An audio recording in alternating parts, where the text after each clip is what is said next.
ثم لتسألن يومئذ عن النعيم. جابر حضرت سیدنا جابر یعفی سے امام جعفر صادق نے پوچھا کہ اس آیت کا مطلب کیا ہے کہ ثم لتسألن یومئذ عن اس دن تم سے ضرور سوال کیا جائے گا ان نعمتوں کے بارے میں. اس نے کہا اس نعیم سے مراد ٹھنڈا پانی ہے. شکل دوپہر ہے, گرمی سخت گرمی ہو تو ٹھنڈا پانی مل جائے تو نعمت ہے نا. نہ فریج والے نے نہیں پتا کہ ٹھنڈے پانی کی کیش جب فریجیں نہیں ہوتی تھی, جب کڑے ہوتے تھے, کڑے بھی کسی کے پاس ہوتے تھے اس وقت کی بات ہے. آج کل تو ان کو تو یہ تو کام ہی سارا خراب ہو گیا نا. اور ابھی بھی کہتے ہیں مر کے بہت مہنگائی یاشی کر رہے ہیں. گھروں میں جو مال ہے, اناج ہے, آج سے 30-35 سال یا 50 سال پہلے اتنا مال ہوتا نا کسی کے گھر میں, اتنے بیڈ ہوتے تھے, اتنی رضائیاں, اتنے بسترے, اتنے سوٹ ہوتے تھے کسی کے پاس ہیں. جابر یافی سے پوچھا امام جعفر صادق نے کہ نعیم سے کیا مراد ہے؟ اور ان کا ٹھنڈا پانی, کھجوریں, لباس, یہ جو نعمتیں اللہ کہتا میں ان کے بارے میں تم سے سوال کروں گا. حضرت امام جعفر صادق نے کہا کہ آپ یہ بتائیں کہ اگر میں آپ کے پاس آؤں, آپ کا مہمان بن کے آپ مجھے پانی پلائیں, دودھ پلائیں, گوشت سوڈا پلائیں, آپ مجھے کھجوریں دیں, آپ مجھے کھانا کھلائیں, تو کل کسی دن آپ مجھ سے پوچھو تم دودھ پلایا تھا, تمہیں کھانا کھلایا تھا, تمہیں پانی پلایا تھا, تو یہ اچھی بات ہے. یعنی آپ جو نعمت مجھے کھلائیں یاسر بھائی, ان کے بارے میں آپ مجھ سے پوچھیں تو اچھا لگتا ہے. یہ تو باقی بات ہے, ٹھیک ہے کہ اللہ تعالیٰ نے اگر یہ نعمتیں ہمیں کھلائی ہیں تو کل کوئی سانتے رہتا رہا میں نے تمہیں پانی دیا تھا, میں نے تمہیں یہ دیا تھا, میں نے تمہیں وہ دیا تھا, تو واقعی یہ بات تمہاری بڑی وزن دار ہے کہ کسی مہمان کو ہم پانی پلا لیں, ان کے 2 ہفتے بعد گیا تو پانی پلایا, تمہیں کھانا کھلایا تھا, تمہیں پراٹھے کھلائے تھے, تمہیں یہ چیز دی تھی, تو یہ تو اچھا نہیں لگتا. پھر رب تعالیٰ سے کیسے متصور ہو سکتا ہے کہ وہ کہے کہ میں نے تمہیں یہ دیا, یہ دیا, یہ دیا. اس نے کہا پھر اے امام جعفر صادق آپ بتائیں اس سے کیا مراد ہے؟ انہوں نے کہا, امام جعفر صادق نے کہا کہ اس نعیم سے مراد رسول اللہ کی ذات ہے. ثم لتسألن یومئذ عن النعیم. لوگوں یہ جو میں نے نعمت تمہیں دی ہے محمد رسول اللہ کی صورت میں تم سے ضرور پوچھوں گا تم نے اس سے کتنا استفادہ کیا, تم نے اس کی کتنی قدر کی. اس نعیم سے مراد رسول اللہ ہے. اور پھر ایک آیت پڑھی ہے سب نے موقف کے اوپر, کہا قرآن کہتا ہے لقد من اللہ علی المؤمنین اذ بعث فیہم رسولا. اللہ نے مومنوں پر احسان کیا, انہوں نے اپنا رسول بھیجا. پورے قرآن میں کہیں اللہ نے کہا میں نے ان کو پانی دیا تو احسان کیا, میں نے ان کو کھجوریں دی تو احسان کیا. صرف رسول پاک کی ذات اقدس کے بارے میں فرمایا کہ میں نے احسان کیا, انہوں نے اپنا محبوب بھیجا ہے. اس کا مطلب ہے اس نعیم سے مراد کیا ہے؟ اس نعیم سے مراد ذات مصطفیٰ ہے. اور قیامت میں اللہ نے پوچھنا ہے اتنا قیمتی نبی دیا تھا, اتنا قیمتی محبوب دیا تھا, اور میرے محبوب کی کتنی قدر کی ہے. جب وقت کا قدر کرنے کا تم نے قدر کی. ہم پوچھتے ہیں یا رب العالمین تو بتا کیا قدر کرے, کلمہ تو پڑھ لیا ہے, مومن تو بن گئے ہیں, امت اجابت تو ہو گئے ہیں, اور کیا قدر کرے. آج میں آپ کو بتانے لگا ہوں کہ قدر کیا ہوتی ہے. بتاؤں کہ نہ بتاؤں؟ بھائی اللہ تعالی رسول پاک ہمیں عطا فرمائے ہیں تو کیا قدر ہونی چاہیے؟ کہتے ہیں پہلی قدر مصطفیٰ کریم علیہ السلام کی یہ ہے کہ قرآن کا لقد کان لکم فی رسول اللہ اسوۃ حسنہ. رسول اللہ کی زندگی تمہارے لیے اسوہ حسنہ ہے, بہترین نمونہ ہے, لہذا اپنا چہرہ حضور کے چہرے جیسا بناؤ. اپنا لباس حضور کے لباس جیسا بناؤ، اپنا تاج حضور کے تاج جیسا بناؤ، اپنا طریقہ حضور کے طریقے جیسا بناؤ. تب تو قیامت میں کہے گا یا اللہ میں نے تیری اس عظیم نعمت کی قدر اتنی کی ہے کہ میں نے کھانا پینا اٹھنا سونا جاگنا سب کچھ تیرے نبی کے طریقے پر کیا. اللہ پتہ کیا کہتا ہے؟ اللہ کہتا ہے قُلْ إِن كُنْتُمْ تُحِبُّونَ اللَّهَ فَاتَّبِعُونِي يُحْبِبْكُمُ اللَّهُ. اللہ کہتا ہے کہ میں نے جو نعمت دی ہے تم میرے نبی کی ایک سنت اپنا 100 شہید کا ثواب عطا فرماؤ. تم میرے نبی کے طریقے کے مطابق کھاؤ، کھانا بھی ثواب، پینا بھی ثواب، سونا بھی ثواب، جاگنا بھی ثواب، چلنا بھی ثواب. میرے نبی کا طریقہ اپناتے جاؤ. تو فرمایا قُلْ إِن كُنْتُمْ تُحِبُّونَ اللَّهَ فَاتَّبِعُونِي يُحْبِبْكُمُ اللَّهُ. محبوب ان کو فرما دو اگر تم اللہ سے محبت کرتے ہو تو میری اتباع کرو، میرا طریقہ اختیار کرو، میری سنت اختیار کرو، میرے جیسا چہرہ بناؤ، میرے جیسا عمل اپناؤ. کیا ہوگا؟ تم بھی رب کے محبوب بن جاؤ گے. کیا بن جاؤ گے؟ اب سنو، اگر نعمت سے مراد ذات مصطفیٰ ہے، اگر نعمت سے مراد کس نے کہا؟ امام جعفر صادق. کس نے کہا؟ سارے بندے نہیں نہ بولتے. امام جعفر صادق کا نام ہی لے لے، اہل بیت کے ایک امام ہے. یہ کس نے کہا کہ اس نعیم سے مراد نبی پاک کی ذات ہے؟ امام جعفر صادق. آواز نہیں آئی. آج کل نیٹ ورک کا پرابلم ہے. اس وقت یہاں تو نیٹ ورک کا مسئلہ نہیں، اللہ نے زبان بھی دی ہے اور اہل بیت کے ایک امام کا نام لینا ہے، اللہ کے ولی کامل کا نام لینا. بولو کس نے کہا؟ امام جعفر صادق نے کہا. حضرت جابر یافی سے کہا کہ اس نعیم سے مراد رسول اللہ ہے، اس نعیم سے مراد رسول اللہ کی ذات ہے. قیامت میں اللہ نے پوچھنا ہے ثم لتسألن یومئذ عن النعیم. قیامت میں اللہ تم سے پوچھے گا میرا نبی دیا تھا میں نے تمہیں کتنی قدر کی. کہا آدم سے لے کر عیسیٰ تک جتنی امتیں آئیں تمہارے جیسا نبی کسی کو نہیں دیا. اس نعیم کے بارے میں. اور پھر قرآن نے کہا، فرمایا قُلْ لَوْ كَانَ الْبَحْرُ مِدَادًا. اگر 7 سمندروں کی سیاہی بڑھ جائے. یہ قرآن کے رہے میں رکھا ہوا ہے. کوئی بندہ ہوتا ہے مکر جاتا ہے، کہتا نہیں جی یہ اپنے پاس سے بات کریں، میں نے قرآن سامنے رکھ لیا. قُلْ لَوْ كَانَ الْبَحْرُ مِدَادًا.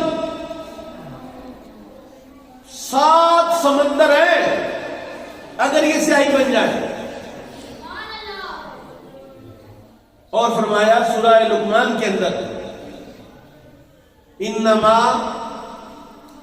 یہ جو جتنے درخت ہیں فی الارض شجرۃ، جتنے بھی زمین میں درخت ہیں ان کی کلمے بڑھ جائیں. ان کی کیا بڑھ جائیں؟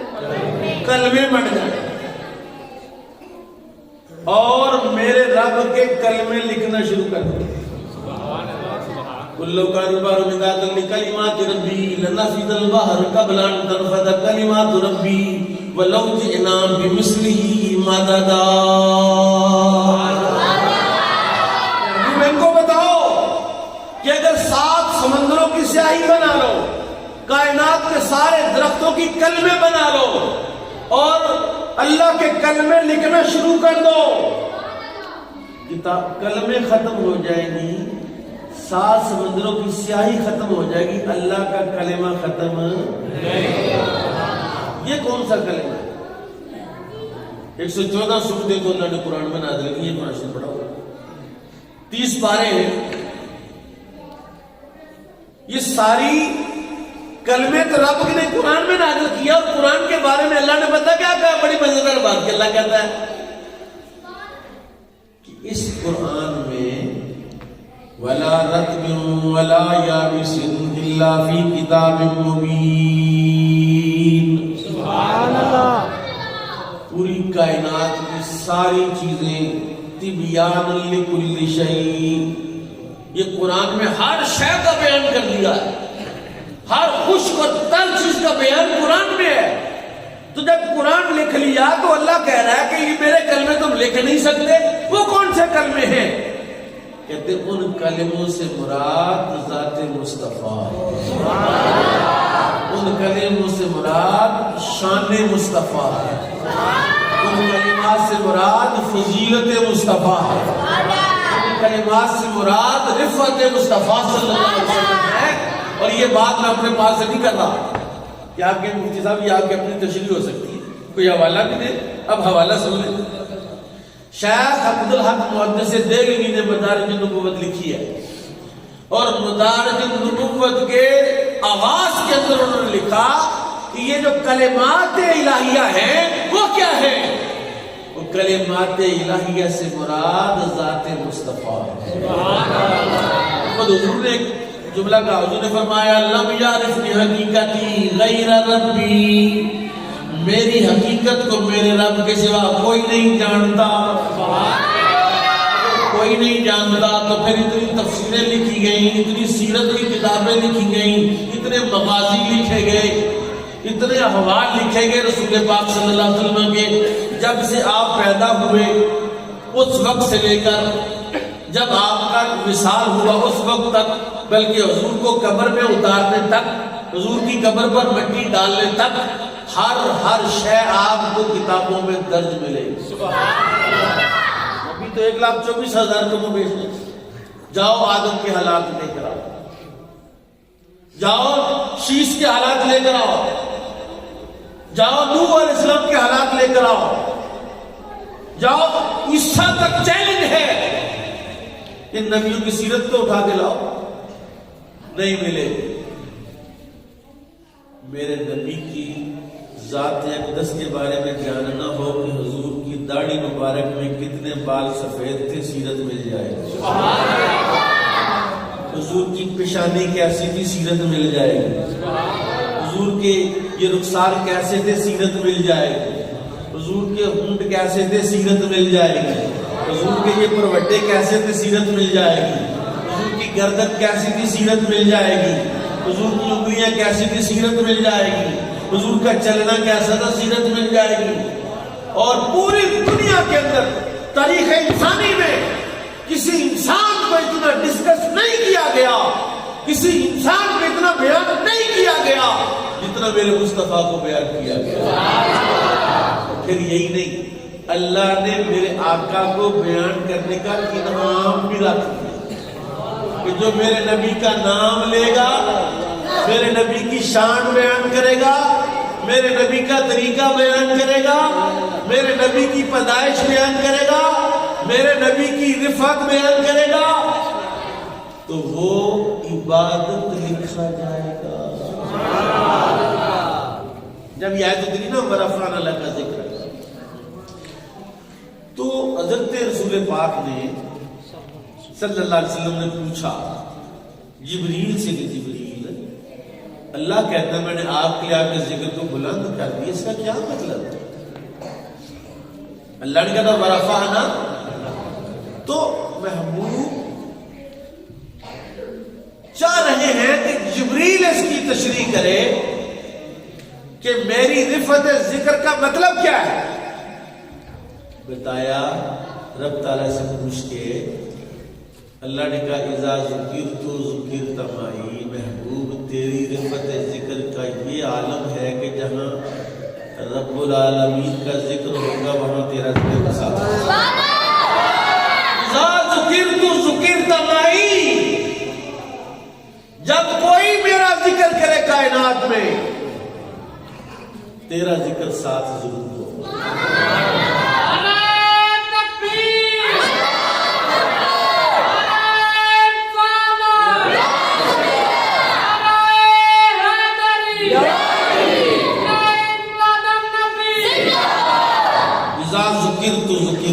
یہاں تک کہ خدایا لا اذکر حتی تذکر، لا اذکر میرا ذکر نہ کرو، لا اذکر کر میرا ذکر نہ کیا جائے. یا اللہ تیرا ذکر تو قرآن میں کہتا اذکر اللہ کثیر لعلکم تفلحون. اللہ کا ذکر کثرت سے کرو تاکہ تم فلاح پا جاؤ. تو قرآن میں کہہ رہا ہے کہ میرا ذکر جو کثرت سے کرے گا فلاح پا جائے گا. فرمایا کہا ہے لیکن سنو تو صحیح میں کیا کہہ رہا ہوں. حدیث قدسی ہے فرمایا لا اذکر, جو میرا ذکر کرے اور میرے ذکر کے ساتھ میرے محبوب کا ذکر نہ کرے مجھے اس کے ذکر کی کوئی ضرورت نہیں. کیوں؟ اس لیے کہ اس کا ذکر میں نے قبول ہی نہیں کرتا. اس کا ذکر میں قبول میں حدیث سنا دیتا ہوں نا آپ کو. آپ نے کہ مجھ سے اپنے پاس سے بات کر رہے ہیں. میرے کریم آقا نے فرمایا جب کوئی بندہ دعا کرتا ہے یا اللہ مجھے فلاں شے دے, یا اللہ یہ دے, اللہ کہتا مانگو جتنا مانگو گے میں خوش ہوں گا, مجھ سے مانگو تو سبحان اللہ. فرمایا جب کوئی بندہ رب کی بارگاہ میں ہاتھ اٹھائے مانگنے کے لیے اور اس دعا کے اندر مجھ پر درود نہ پڑے. کون کہہ رہے؟ کون کہہ رہے؟ نبی پاک صلی اللہ علیہ وسلم. ایک آواز میرے کان میں پڑی ہے حضرت محمد صلی اللہ علیہ وسلم صلی اللہ علیہ وسلم. ہم اہل سنت و جماعت ہماری نشانی سن لیں.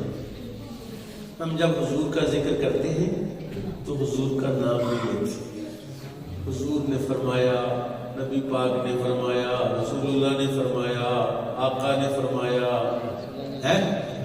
ابھی کتنی دیر میں تقریر کر رہا ہوں تو میں نے حضور کا نام لیا, نام تو لیا لیکن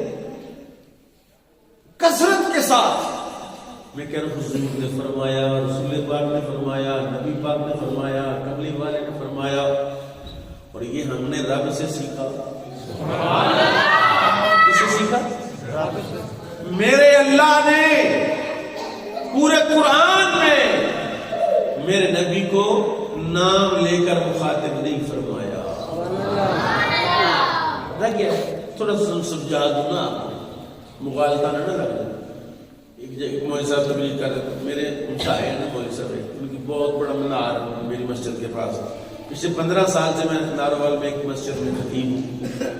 8 سال ہو گئے 2 مسجدوں میں خطیب ہوں, 15 سال سے ایک مسجد میں. میری مسجد کے پاس نا بہت بڑا منار ہے, مسجد ہے, ایک بہت بڑا منار, بڑی مشہور مسجد ہے.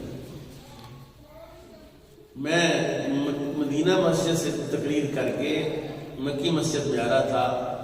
لو جی کہا منڈی سے تھوڑا سا آگے ہونا تو مولوی صاحب نے نام رکھا, محمد عربی نے کہا, محمد نے کہا, محمد عربی نے کہا, محمد بولے, محمد بولے, محمد عربی بولے.